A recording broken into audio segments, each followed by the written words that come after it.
कुछ दिन पहले चाइना में एक चाइनीज वेबसाइट का 8 साल पुराना आर्टिकल वायरल हो रहा था, जिसमें यह बताया गया है कि दुनिया को डोमिनेट करने का चाइना का मास्टर प्लान क्या है। कैसे चाइना अगले 40 सालों में 6 युद्ध लड़ने वाला है, जिसमें एक युद्ध वो अरुणाचल प्रदेश पर कब्जा करने के लिए भारत के साथ भी लड़ेगा। इसके अलावा अगला 4 युद्ध ताइवान, साउथ चाइना सी, सेंकाकू आइलैंड और आउटर मंगोलिया के लिए होगा और छठा वार रशिया के साथ होगा। इस आर्टिकल के अनुसार चाइना अरुणाचल प्रदेश के लिए भारत के साथ युद्ध में 2035 से 2040 के बीच इंगेज होगा। अरुणाचल प्रदेश पर कब्जा करने के लिए इस आर्टिकल के ऑथर के पास 2 स्ट्रेटजी है। या तो भारत को तोड़ दो, भारत के टुकड़े कर दो, और अगर इसमें कामयाब ना हुए तो भारत को डिस्ट्रैक्ट कर दो। कश्मीर के लिए भारत पाकिस्तान के बीच युद्ध को हवा दे दो, भारत पाकिस्तान के साथ बिजी होगा तब अरुणाचल प्रदेश पर कब्जा कर लो। ये आर्टिकल 8 साल बाद फिर से क्यों वायरल हो रहा है, कुछ कहा नहीं जा सकता। इस आर्टिकल के बारे में पढ़ने के बाद जब मैं रात को सोया तो मुझे एक ऑलमोस्ट इम्पॉसिबल सा सपना आया कि मैं चाइना का प्रेसिडेंट बना हुआ हूँ।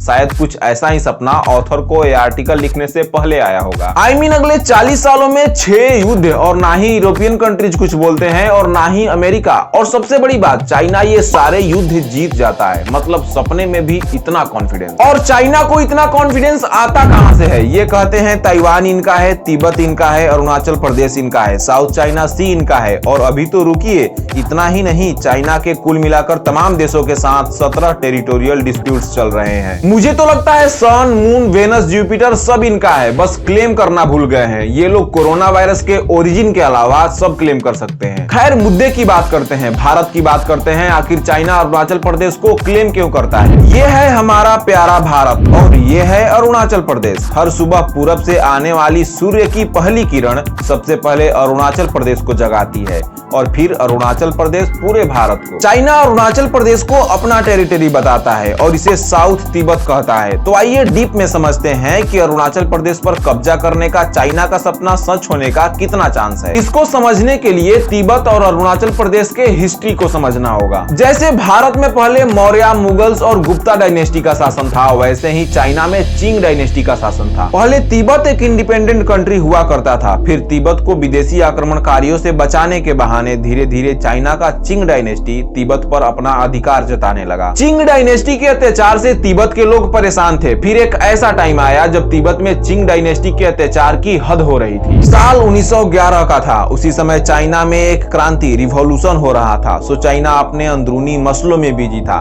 तिब्बत के लोगों ने इस समय को सही समझा और चाइना के चिंग डायनेस्टी को तिब्बत से उखाड़ फेंका, जिसके बाद दलाई लामा ने फिर से खुद को इंडिपेंडेंट तिब्बत का शासक घोषित कर लिया। एक्चुअली दलाई लामा कोई नाम नहीं है बल्कि एक टाइटल है। जैसे पहले भारत में राजा होते थे वैसे ही तिब्बत में दलाई लामा होते थे। और 1911 के बाद लगभग अगले 40 सालों तक तिब्बत फिर से एक इंडिपेंडेंट कंट्री रहा। बट फाइनली 1950-51 में चाइना ने अपने आर्मी को भेजकर तिब्बत पर कब्जा कर लिया। 1911 में चाइना के चिंग डायनेस्टी को उखाड़ फेंकने के मात्र 3 साल बाद ही 1914 में तिब्बत ने, तब भारत आजाद नहीं था, सो ब्रिटिश इंडिया के साथ शिमला एकॉर्ड साइन किया, जिसमें तिब्बत और ब्रिटिश इंडिया के बीच बाउंड्री लाइन तय की गई, जिसे आज मैकमोहन लाइन के नाम से जाना जाता है। आज चाइना कहता है हम इस शिमला एकॉर्ड को नहीं मानते, हम इस बॉर्डर लाइन को नहीं मानते। चाइना कहता है जब तिब्बत ने ब्रिटिश इंडिया के साथ शिमला एकॉर्ड साइन करी, जब तिब्बत और ब्रिटिश इंडिया के बीच बाउंड्री लाइन तय हुई, तब तिब्बत एक इंडिपेंडेंट कंट्री था ही नहीं।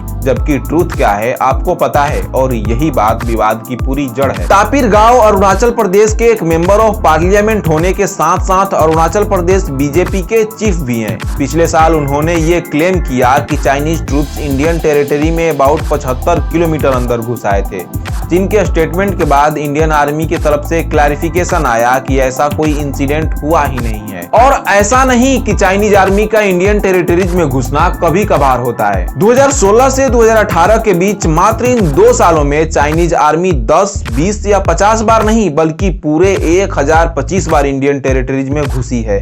ये data union minister Shripad Naik ने लोकसभा में प्रेजेंट करी थी। और हद तो तब हो गई जब पिछले साल चाइना ने इंडियन टेरिटरी जो 1959 से चाइना के पास है, डिस्प्यूटेड है, मैं एक गांव बना दिया। हर बार सरकार नकार देती थी, बट इस बार तो इंडियन गवर्नमेंट ने भी ये एक्सेप्ट किया। एक भारतीय होने के नाते जब मैं इन न्यूज को पढ़ता हूं तो अपने गवर्नमेंट के लिए मेरे मन में कुछ सवाल आते हैं। क्या हम लोग चाइनीज ट्रांसग्रेशन को जानबूझकर इग्नोर कर रहे हैं? गलतियां एक दो बार होती हैं। चाइनीज आर्मी का इंडियन टेरिटरीज में 1025 बार घुसना कोई मिस्टेक तो नहीं हो सकता। क्या हम लोग अरुणाचल प्रदेश को लेकर सीरियस है भी या नहीं? अगर एक भारतीय होने के नाते भारत को लेकर, भारत के बाउंड्रीज को लेकर और अरुणाचल प्रदेश को लेकर थोड़ा सा भी सीरियस हैं, तो अपने गवर्नमेंट से ये सवाल जरूर पूछिए। आप अपने घर पर बैठकर चाइनीज आर्मी का सामना तो नहीं कर सकते, बट एक सिटीजन आर्मी बनकर इन सवालों को मजबूत जरूर कर सकते हैं। सो इन सवालों को भारत के बाकी लोगों तक पहुंचाने में मेरी हेल्प कीजिए। भारत से जुड़ी ऐसी ही इंपॉर्टेंट इश्यूज पर बात करना मेरी प्रायोरिटी है। सो अगर आपको मेरा काम पसंद आता है, मेरा रिसर्च पसंद आता है, तो आप मेरे YouTube चैनल को सब्सक्राइब कर सकते हैं। And thanks for watching.